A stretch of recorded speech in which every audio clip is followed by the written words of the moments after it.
नमस्कार, आप देख रहे हैं न्यूज़ 18 का डिजिटल प्लेटफॉर्म। मैं हूं आपके साथ सृष्टि शेखर। कुछ दिन पहले प्रधानमंत्री नरेंद्र मोदी ने देशवासियों से अपील की कि ईंधन का संयम से इस्तेमाल करें और इसके अलावा वर्क फ्रॉम होम को बढ़ावा देने के लिए उन्होंने लोगों से अपील की थी, कंपनियों से भी ये बात कही थी। अब महंगाई को लेकर देश भर में लोगों की चिंता बढ़ गई है और लगातार ये चिंता बढ़ते ही जा रही है, क्योंकि जब से प्रधानमंत्री नरेंद्र मोदी ने देशवासियों से अपील की है, लोगों को लगातार महंगाई का डर सताने लगा है। पेट्रोल डीजल के दाम को लेकर भी लोग डर के माहौल में हैं कि कहीं पेट्रोल और डीजल के दाम अचानक से बढ़ ना जाए। पेट्रोल डीजल के दाम आम लोगों की मुश्किलें और बढ़ा सकते हैं, चूंकि जब पेट्रोल और डीजल के दाम बढ़ते हैं तो इसका असर सिर्फ पेट्रोल डीजल तक सीमित नहीं रहता, बल्कि और भी चीज़ों पर इसका असर काफ़ी तेज़ी से देखा जा सकता है। अब देखिए, ईरान संकट और अंतर्राष्ट्रीय बाजार में कच्चे तेल की बढ़ती कीमतों के बीच अब बड़े उद्योगपति भी आर्थिक हालात को लेकर चेतावनी देने लगे हैं। जो बिजनेसमैन हैं उनका कहना है कि भारत के आर्थिक हालात बहुत जल्द दबाव में आ सकते हैं और वहीं सरकार के ताज़ा आंकड़ों के मुताबिक खुदरा महंगाई दर बढ़कर 3.48% तक पहुंच चुकी है। लगातार छठे महीने महंगाई बढ़ने से चिंता और गहरी हो गई है। अगर कच्चे तेल की कीमतें इसी तरह बढ़ती रही तो आने वाले समय में पेट्रोल डीजल से लेकर रोजमर्रा की कई चीजें महंगी हो सकती है। आरबीआई यानी रिजर्व बैंक ऑफ इंडिया के गवर्नर संजय मल्होत्रा ने भी संकेत दिए हैं, अगर पश्चिम एशिया में चल रहा तनाव और लंबे समय तक जारी रहा तो इसका असर भारत में ईंधन की कीमतों पर भी पड़ सकता है। उनका कहना है, लगातार बढ़ती कच्चे तेल की कीमतों का पूरा बोझ सरकार लंबे समय तक अपने ऊपर नहीं रख पाएगी। ऐसे में आने वाले दिनों में पेट्रोल और डीजल की कीमतें बढ़ने की संभावना से इनकार किया नहीं जा सकता, ये उनका कहना है। अब सरकारी आंकड़ों के अनुसार देश में खुदरा महंगाई दर बढ़कर 3.48% के आंकड़े तक पहुंच गई है। लगातार छठे महीने इसमें बढ़ोतरी दर्ज की गई है, जिससे आम लोगों की चिंता बढ़ सकती है। और वहीं अगर पेट्रोल डीजल के दाम बढ़ते हैं तो खाने पीने की चीज़ें भी महंगी होगी। महंगाई दर भी इसकी भी महंगाई दर पिछले महीने के 3.87% से बढ़कर 4.20% हो चुकी है। अब देखिए, वैश्विक स्तर पर तनाव चल रहा है। पश्चिम एशिया युद्ध और महंगे कच्चे तेल के बीच भारत में पेट्रोल डीजल की कीमतें लंबे समय से स्थिर बनी हुई है। जहां दुनिया के कई देशों में ईंधन के दाम 20 से 50% तक बढ़ चुके हैं, वहीं भारत में आम लोगों को राहत देने के लिए सरकार ने तेल की खुदरा कीमतों को ज्यादा नहीं बढ़ाया है, लेकिन इसका बड़ा बोझ अब सरकारी तेल कंपनियों पर पड़ रहा है। Indian oil, Bharat petroleum, Hindustan petroleum जैसी सरकारी कंपनियां अंतर्राष्ट्रीय कीमतों से कम दाम पर पेट्रोल और डीजल और घरेलू गैस बेच रही है। रिपोर्ट्स की माने तो इन कंपनियों को हर महीने 30,000 करोड़ रुपए का नुकसान झेलना पड़ रहा है। अब ऐसे में बड़ा सवाल ये उठ रहा है कि आखिर सरकार और तेल कंपनियां कब तक कीमतें रोक सकेंगी और कब तक आम लोगों को राहत दे पाएंगी। आम लोगों को राहत, लेकिन कंपनियों पर दबाव बढ़ता दिख रहा है। और दिल्ली में फिलहाल पेट्रोल करीब 94 रुपये प्रति लीटर है और वहीं डीजल 87 रुपये प्रति लीटर और घरेलू एलपीजी सिलेंडर 993 रुपये में मिल रहा है। हालांकि अंतर्राष्ट्रीय बाजार में कच्चे तेल की कीमतें काफ़ी ऊपर बनी हुई है। मार्च में सरकार के एक आकलन के मुताबिक पेट्रोल पर करीब 26 रुपये प्रति लीटर और डीजल पर 82 रुपये प्रति लीटर तक की कम वसूली हो रही है। यानी तेल कंपनियां हर दिन 30,000 करोड़ रुपए का बोझ उठा रही हैं। कच्चा तेल महंगा रहा तो मुश्किल और बढ़ सकती है। रेटिंग एजेंसी इकरा का ये कहना है कि अगर कच्चा तेल 120 से $125 प्रति बैरल के आसपास बना रहता है तो तेल कंपनियों का नुकसान और बढ़ सकता है। इकरा के मुताबिक पेट्रोल पर करीब 14 रुपये प्रति लीटर और डीजल पर 18 रुपये प्रति लीटर का नकारात्मक मार्जिन हो सकता है। घरेलू गैस पर कुल नुकसान FY27 में फाइनेंशियल ईयर 27 में 80,000 करोड़ रुपए तक पहुंच सकता है। और इकरा के वरिष्ठ अधिकारी प्रशांत वशिष्ठ ने कहा कि अगर लंबे समय तक यही स्थिति बनी रही तो इससे बड़े नुकसान को संभालना आसान नहीं होगा।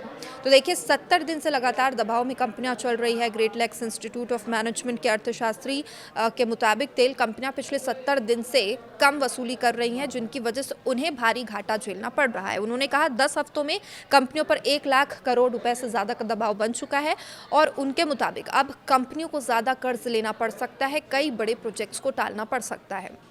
रिफाइनरीज और पाइपलाइंस प्रोजेक्ट पर असर का खतरा है। अगर यही स्थिति लंबे समय तक बनी रहती है तो इसका असर सिर्फ मुनाफे पर नहीं बल्कि देश के ऊर्जा ढांचे पर भी पड़ सकता है। विशेषज्ञों का कहना है, रिफाइनरी विस्तार, पाइपलाइन सुधार, लॉजिस्टिक्स से जुड़े कई बड़े प्रोजेक्ट सीधे पड़ सकते हैं और इससे भविष्य में भारत की ऊर्जा सुरक्षा मजबूत करने की योजनाओं पर असर पड़ सकता है। चूंकि आज ये समस्या है, इस समस्या का असर हमें लंबे समय तक भविष्य की योजनाओं में देखने को मिल सकता है। तो देखिए, अब लोगों के जहन में यही यही सवाल है, चूँकि प्रधानमंत्री नरेंद्र मोदी ने भी आके अपील की कि ईंधन का संयम से इस्तेमाल करें, तो सवाल लोग पूछ रहे हैं कि क्या पेट्रोल डीजल महंगे हो सकते हैं।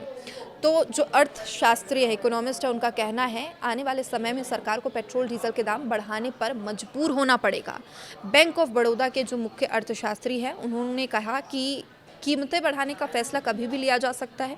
हालांकि सरकार फिलहाल महंगाई को लेकर सावधानी बरत रही है और लोगों से यही अपील करी कि जितना कम हो सके उतना आप ईंधन का इस्तेमाल करें। अगर पेट्रोल डीजल के दाम बढ़ते हैं तो खुदरा महंगाई और ऊपर जा सकती है, ये तो बात है ही। और आरबीआई पहले ही फाइनेंशियल ईयर 2027 के लिए महंगाई 4.6% बढ़ने का अनुमान दे चुका है। ऐसे में ईंधन महंगा होने से महंगाई और बढ़ सकती है। अब देखिए, सवाल ये भी उठता है कि सरकार के पास आखिर क्या विकल्प है। तो विशेषज्ञों के मुताबिक सरकार के पास अभी कुछ रास्ते मौजूद हैं। सरकार एक्साइज ड्यूटी घटा सकती है, तेल कंपनियों को सीधे मदद दे सकती है या फिर धीरे धीरे कीमतों में बढ़ोतरी कर सकती है। कुछ जानकारों का मानना है कि अगर कीमतें लंबे समय तक नहीं बढ़ाई गई तो सरकारों को तेल कंपनियों को किसी न किसी रूप से मुआवजा देना ही पड़ सकता है। आखिर कब तक राहत मिली रहेगी आम लोगों को, ये बड़ा सवाल इसके बाद उठता है। अब फिलहाल सरकार आम लोगों को महंगे तेल का सीधा असर महसूस नहीं होना देना चाह रही है, लेकिन दूसरी तरफ इसका बोझ सरकारी कंपनियों और सरकारी खजाने पर बढ़ सकता है।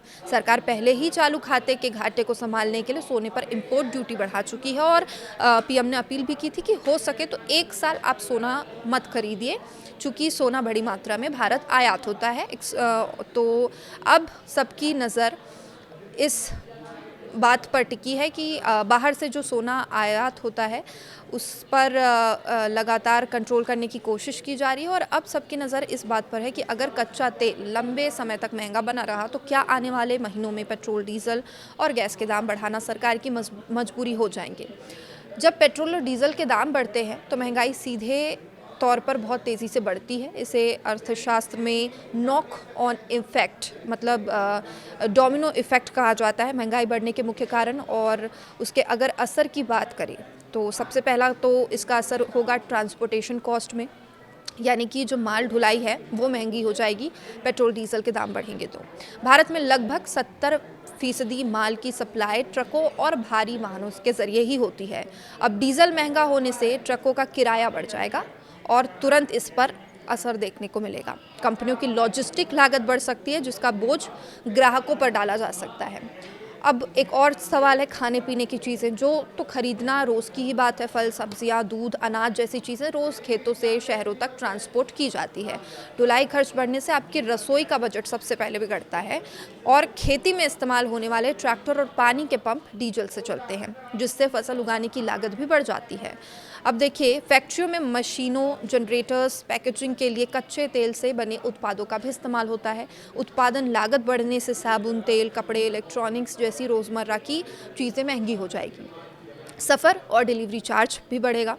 बस, ऑटो, कैब या अगर आप ओला, उबर, रैपिडो जैसे जो ऐप्स आते हैं उनका इस्तेमाल करते हैं तो टैक्सी के किराए भी बढ़ सकते हैं। इसके अलावा अगर आप किसी ऑनलाइन प्लेटफॉर्म से खाना मंगाते हैं, स्विगी, जोमेटो, अमेज़ॉन, फ्लिपकार्ट जैसी कई कंपनियां हैं जो डिलीवरी चार्ज या प्रोडक्ट की कीमतें बढ़ा सकती हैं और आम आदमी की जो बचत है वो कुल मिलाकर कम होने वाली है। जब ज़रूरी चीज़ें, भोजन, ईंधन यानी ट्रांसपोर्टेशन या ट्रैवल, इस पर ही ज़्यादा पैसा खर्च होगा तो गैर ज़रूरी चीज़ें जैसे कि नए कपड़े, घूमना फिरना, इसके लिए पैसे कम बचते हैं।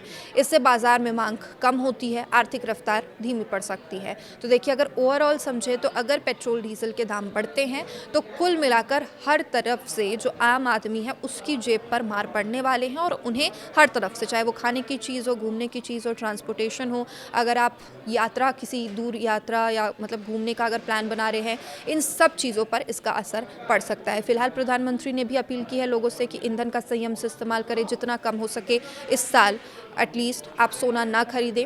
लेकिन अब देखने वाली बात यही रहेगी कि सरकार इस जो पूरे सिचुएशन को किस तरीके से हैंडल करती है। लगातार आप तक अपडेट्स पहुंचाते रहेंगे। देखते रहिए न्यूज़ 18। नमस्कार।